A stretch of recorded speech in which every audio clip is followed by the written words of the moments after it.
Good evening, I'm Mills Hayes with Student Gamecock Television. Over the weekend, the LSU community in Baton Rouge area were faced with historic rainfall. Last Friday, the southern part of the state experienced a 48-hour storm that dropped 2 feet of rain and caused disastrous flooding. The historic rainfall is a reminder of last year's 1,000-year flood that we here in Columbia experienced. USC is coordinating a collection of items that will be sent to the flood victims in Louisiana. I'm here with Cory Alpert, the organizer of USC Relief. Cory, thank you so much for joining me today. Thank you for having me. And can you tell me about what drove you to organize USC Relief last October? Absolutely. So in October of last year, we began seeing a lot of the pictures coming in on social media of our friends and neighbors' houses being flooded out. We saw the pictures on Whaley Street of cars being completely gutted out with water. And that really drove a lot of people into action.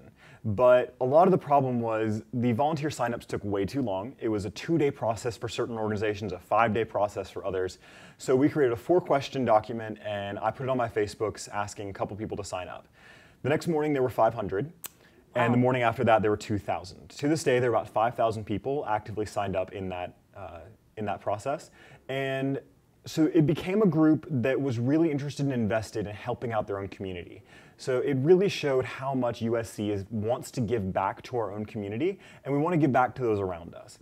So we began to put together a coordination team that would meet in Russell House every single day from early morning hours to late night, and putting together teams. At the end of the first week, when the flood waters finally receded, we had coordinated 41 sites with 1,369 volunteers for 5,015 total hours. That was just in 1 week. Within about a month and a half, we had about 15,000 hours. And so throughout that entire month of October, we were coordinating builds and we were coordinating cleaning out houses and giving out water. We were the largest volunteer base in the entire state. Wow, I mean, y'all ended up doing a lot of work.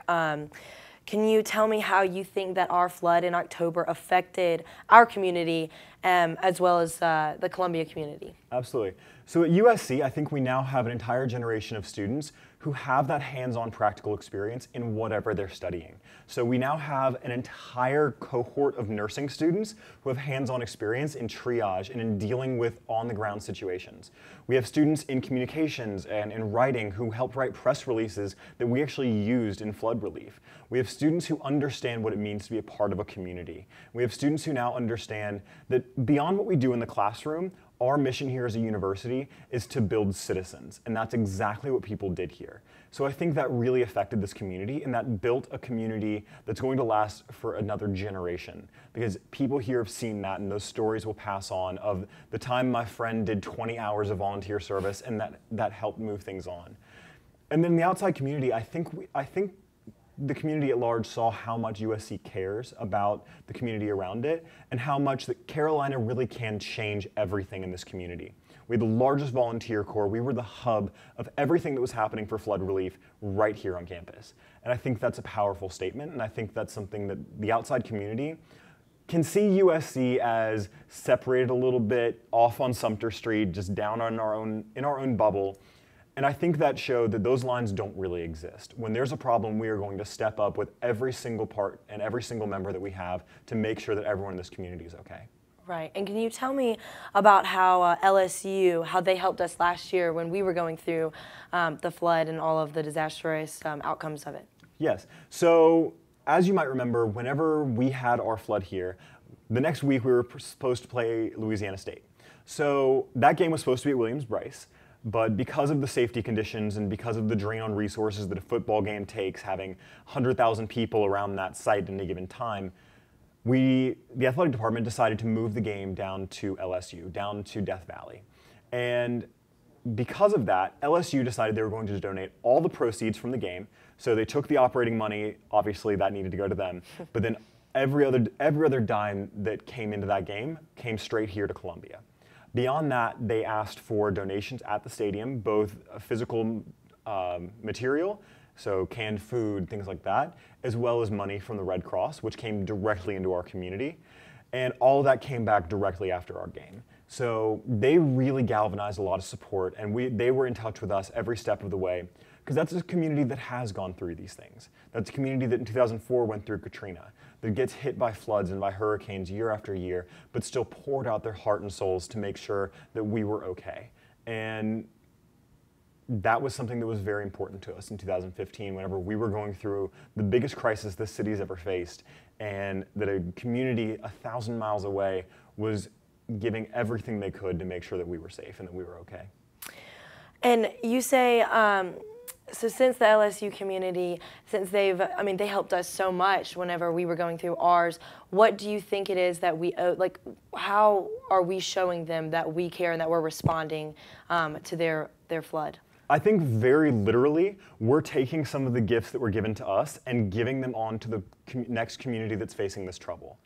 And I use the word literally very intentionally here, because we are taking some of the same donations that came in that we weren't able to fully use because we got so much water and so much help. For every one person in Columbia that needed help, there were 10 people willing to volunteer or donate, which is something that's not often seen.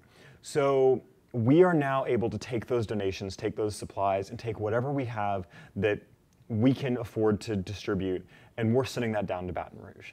And I think it forms an incredibly special bond between these two schools, between these two communities.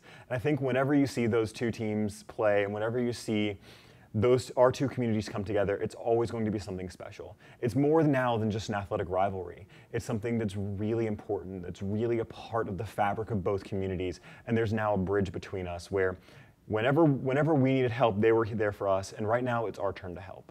Right. What would you say to incoming freshmen at LSU that are moving in and starting their college career off on this disaster? So we saw this last year. You know, a month after our students moved in, we had the biggest disaster our city's ever faced. And right now, Baton Rouge is going through the same thing. There are many people on the ground saying that this is a worse situation than Katrina, where there are 60,000 people who were displaced from this situation, who were displaced because of this situation. So to those freshmen, I think it's important to know that that community will rally around you, but the community that's going to help you is more than just the people in Baton Rouge. From across the SEC, from across the Southeast, you are going to see people coming in and supporting you. And I think this is an incredible moment to find your community, but it's also an incredible moment to be a part of something bigger than yourself on your first days in college. It's a way to be involved in the relief efforts right off the bat. Get involved with their student government, their efforts. Their president, Zach Faircloth, is doing an incredible job in organizing those efforts. Those freshmen, my message to them is get involved with that as much as you can. That sets the tone for the next 4 years of your life, being involved, being engaged, and being an active part of your community. And can you tell me about how USC Relief is helping with the floods at USC and how our students can volunteer and give back? Absolutely. So today, tomorrow, and Friday, we'll be collecting donations in conjunction with the athletic department and the Alumni Association. We're collecting donations, and we'll be putting those in the Gamecock Athletic equipment truck. And on Saturday morning, that's headed straight down to Baton Rouge, where LSU is going to be distributing those goods. So if people would like to volunteer, they can go to our Twitter page. It's at USC Relief, and they can find the sign-up link all over there. It's tinyurl.com/ourturntohelp. So beyond that, if they would like to donate, we're looking for clothing supplies. We're looking for cleaning supplies. We're looking for things that people might need in shelters. So we've had a lot of conversations with people on the grounds, people in the mayor's office, student government leaders, university leaders, and that's the big request right now, is asking for clothing, asking for blankets. Because we have all these people coming into shelters, and these shelters don't have enough just laying around to give to these people. So having clothes, having things like that, that's going to be very crucial. But we need people to help move those into the trucks. We need people to help recruit their friends. So have those conversations. I think a very key part of what's going on right now is to ask people to have conversations with their friends. Say, what did you need whenever the flood was happening? Well, now it's our turn to give that to someone else. And we experienced so much graciousness and so much charity whenever we were going through our own situation. Now it's our turn. And I know that all of the students here at USC can definitely relate to what the LSU community is experiencing. So I'm sure that they'll be more than happy to go out and volunteer and donate because, I mean, they were there for us whenever we experienced the same thing last year. Absolutely. And if they would like to donate, the best opportunity is going to be tomorrow at the soccer game. So that's Thursday, soccer game versus Winthrop. It'll be out at Stone Stadium. We will have the giant truck out there. So if you have any extra bottled water, if you have any extra cleaning supplies from when your parents bought you too much when you were moving in, that's where you should go take it. That's going to be the key, because we can load it all in right there, and then Saturday morning it heads straight down to Baton Rouge. Perfect. And we are going to go off a little bit off topic on LSU. You're also the executive director of Lead the Way. Can you tell me a little bit about the Lead the Way initiative here at USC? Absolutely. So Lead the Way is the university's voter registration and education campaign. It's a joint initiative and a joint project between the university administration, between student government, and between the leadership and service center of the university. So it's a culmination. It's a project that is geared at registering 5,000 students to vote. So at the University of South Carolina, we really want to make sure that students have the opportunity to be engaged in civil society, in our democratic process, and that's what we're doing here. So we're providing an opportunity for students to get registered to vote. We're making it easier than ever. So you can go to uofsc.turbovote.com. We'll have the link. It's on our Twitter page. And you can go register to vote. It takes 2 minutes. Very simple. We will be at every athletic event from here to October 8th. The registration deadline is October 8th. We will be having a number of registration events that will be on Green Street throughout the next few months. And we're really excited about our forum series. We're partnering with Hip Hop Caucus, which is a collection of celebrities in the hip hop community have come together to really celebrate voter registration and civic engagement. And so we've partnered with them to host the Respect My Vote forum series. We'll be talking about some really key issues in the upcoming election, from climate change all the way through to media and politics. And we'll be talking about that throughout the month of September. And we'd love for students to come and be a part of those conversations and be a part of understanding and learning more about these issues from some key activists, officials, and interested members of the community. And you obviously feel pretty passionate about young people getting out and voting. I mean, can you tell us why you think that's important for us to get out to the polls? Yes, so we're currently in the biggest generation in American history. And we're in the first election where millennials will outstrip baby boomers in terms of numbers. So this is the first election where there are more millennials eligible to vote than baby boomers, which means that the issues that matter to us, whatever that may mean to you, the issues that matter to us, we now have more say than any other generation. And it's time for us to have that voice in our electoral process. And that's way more than just the presidential elections. We have state General Assembly coming up for re-election. We have city council seats up for re-election. And any student in South Carolina who's lived here more than 30 days is eligible to vote in South Carolina. And because the registration deadline is 30 days before the election, every single student at the University of South Carolina is eligible to vote here. But we're making sure you don't have an excuse. So you can register to vote in your home state with us as well. Anywhere in the United States, if you are a U.S. citizen, we can help you get registered to vote. We want to make sure that these students and any student at the University of South Carolina is taking full advantage of the resources here to make sure they have their voices heard. Because there are so many elections, especially at the local level, that really have an impact on your life. So those potholes that are down your street, that can be fixed by electing a new city council person who has some say. So in the last city council election, there were about 7,000 people who voted for the winning candidate. Mm-hmm. There are roughly 30,000 students at the University of South Carolina. Imagine leveraging that political power to get more resources for the university. And so students could be involved in that. That would mean city council would have to talk about us. Right now they don't. The mayor's up for re-election next year. That would mean the mayoral election has to talk about us. It's a way of gaining more and more power for these students. And it's a way for students to have that voice for whatever issues matter to them and being able to voice that. Because it's one thing to talk about these issues, and everyone has issues that matter to them. It's quite another to be able to push that button and say, I voted for this candidate because I like what they have to say on this.